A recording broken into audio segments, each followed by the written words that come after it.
Toby and the Stout Gentleman. Toby is a tram engine. He is short and sturdy. He has cow catchers and side plates and doesn't look like a steam engine at all. He takes trucks from farms and factories to the main line. The big engines take them to London and everywhere else. His tramline runs along roads and through fields and villages. Toby rings his bell cheerfully to everyone he meets.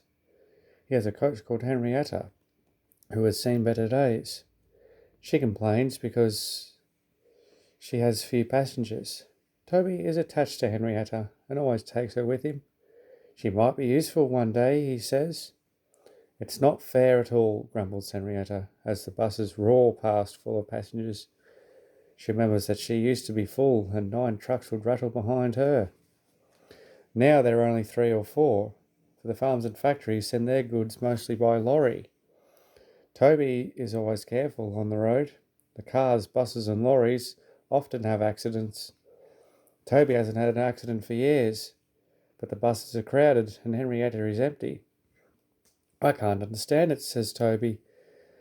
People come to see Toby, but they come by bus. They stare at him. Isn't he quaint, they say, and laugh. They make him so cross. One day a car stopped close by and a little boy jumped out. Come on, Bridget, he called to his sister, and together they ran across to Toby.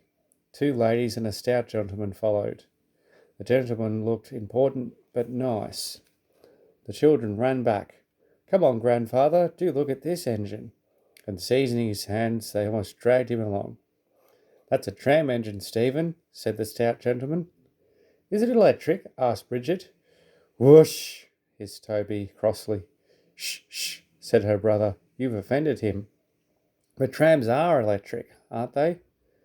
They are mostly, the stout gentleman answered, but this is a steam tram. May we go in it, grandfather, please? The guard had begun to blow his whistle.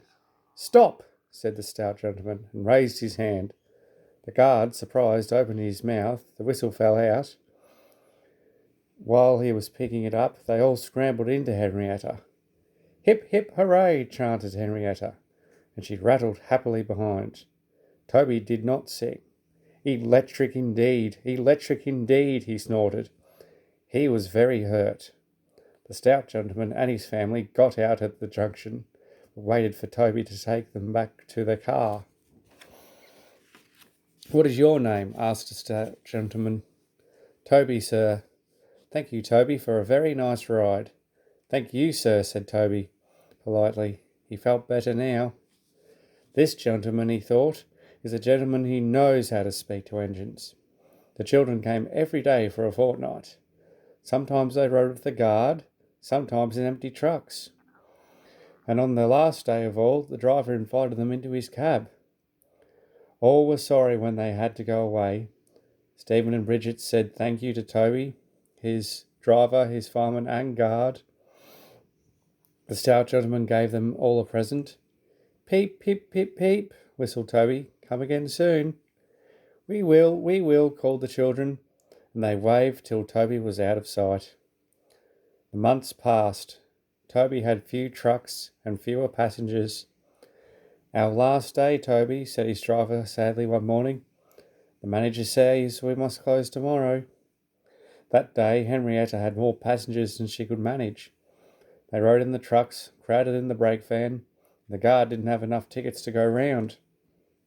The passengers joked and sang, but Toby and his driver wished they wouldn't. Goodbye, Toby, says the passengers afterwards. We are sorry your line's closing down. So am I, said Toby sadly.